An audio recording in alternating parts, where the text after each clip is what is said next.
Bismillahirrahmanirrahim. Assalamualaikum warahmatullahi ta'ala wabarakatuh. Para jamaah semuanya yang dirahmati oleh Allah subhanahu wa ta'ala. Amin ya Allah ya Rabbal alamin.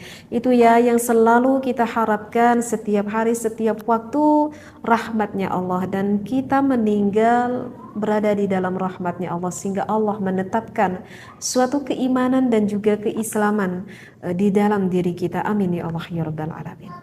Para jamaah rahimakumullah, mari kita lanjutkan kembali mengaji khusus. Ini khusus ya, ilmunya ini adalah khusus bagi pasangan suami istri.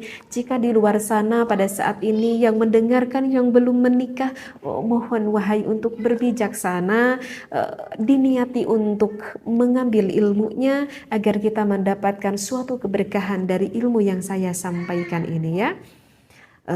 Jadi saya ingatkan di luar sana agar selalu berpikir positif, niatnya kita ngaji lillahi ta'ala ya. Baik, apa sih yang ingin saya bahas di dalam fikih pernikahan ini? Yang ingin saya bahas, langsung aja saya bacakan ya referensinya. Baik, ihdahuma, salah satunya ya dari dua penjelasan yang akan saya bahas ini adalah qala al-qadi, berkata siapa al-qadi Syekh Qadi fil jami'i, ada di dalam kitab jami', ya juzu, di dalam kitab ini dikatakan diperbolehkan.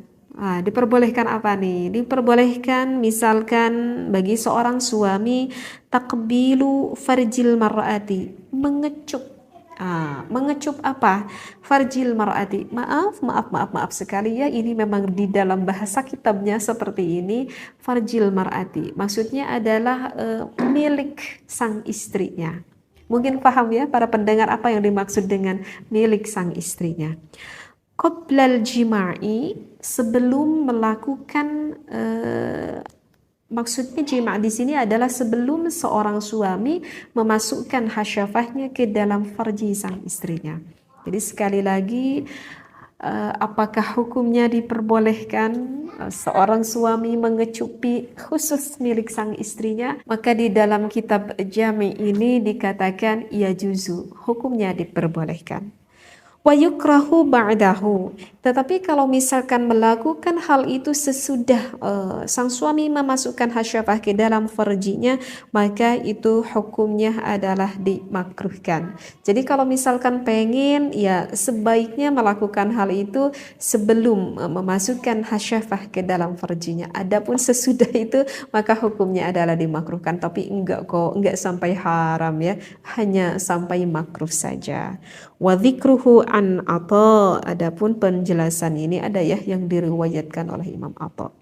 Baik, itu adalah satu ilmu yang udah kita dapat, yang sebelumnya misalkan agak sedikit ragu karena belum memahami akan ilmu ini. Oh ternyata menurut ulama ini ya juzu, hukumnya diperbolehkan. Itu pun ya, tapinya jika sang suami meridhoi, artinya menyukai melakukan hal itu, dan begitu pula sang istrinya meridhoi, artinya ya sang istrinya juga tidak merasa keberatan jika dilakukan hal itu oleh sang suami. Ingat ya, dalam berhubungan harus suka dengan suka ya, tidak boleh suka dengan memaksa.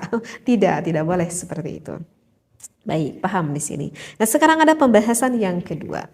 As-saniyatu, untuk pembahasan yang kedua, laisa, tidak ada, laha, bagi seorang perempuan, artinya ya tidak diperbolehkan bagi seorang istri, istidkhalu dzakari zaujiha.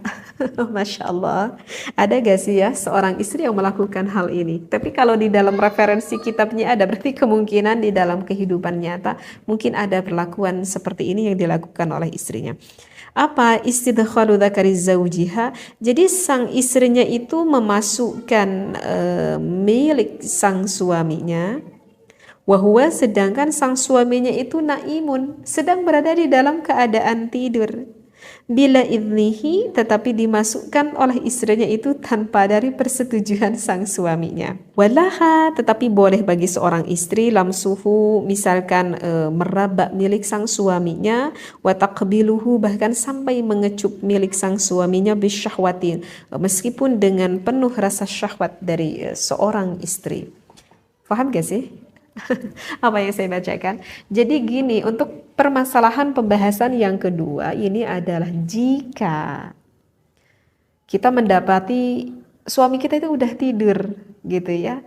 Tapi sang istrinya pada malam itu memang keadaan syahwatnya itu lagi tinggi-tingginya sekali. Ya intinya seorang istrinya itu pada malam itu lagi pengen gitu ya kepada sang suaminya. Tetapi sang suaminya udah tidur pules gitu. Maka sang istrinya memberanikan diri sampai memasukkan milik suami kepada istrinya tersebut. Maka di dalam keterangan fikih itu adalah perlakuan yang tidak diperbolehkan jika ada seorang istri yang melakukan hal itu kepada sang suaminya. Tetapi itu tidak diperbolehkan bila idnihi, kalau misalkan sang suaminya tidak mengizinkan.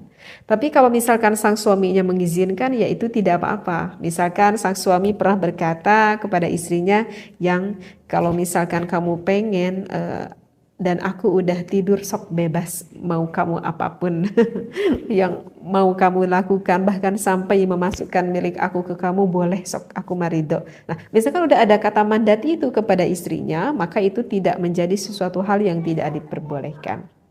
Ya, jadi sekali lagi tidak boleh istri melakukan hal itu kepada sang suaminya. Tetapi ada tetapinya, barusan yang sudah saya bacakan. Tetapi ini gimana nih sang istrinya misalkan bahkan maaf sekali lagi ya. Bukannya saya tidak pantas mengucapkan hal ini, tapi memang ini di dalam keterangan kitabnya ada dan ini harus diluruskan ya, agar para pendengar tidak salah memahaminya gitu.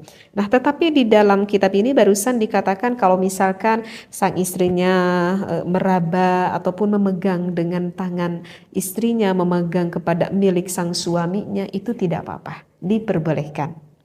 Bahkan sampai sang istrinya memberanikan diri sampai mengecup-ngecup milik sang suaminya. Meskipun istri itu berada di dalam keadaan yang syahwatnya begitu tinggi. Maka hal itu jika dilakukan, maka itu tidak apa-apa. Jadi pelarangannya cuma satu ya. Pelarangannya itu adalah dimasukkan saja seperti itu ya. Insya Allah bisa dipahami ya. Lantas kemudian pada jamaah ada bertanya, kalau sebaliknya teh? Kalau yang dilakukan oleh suami kepada istrinya, istrinya sedang tidur, itu boleh apa tidak?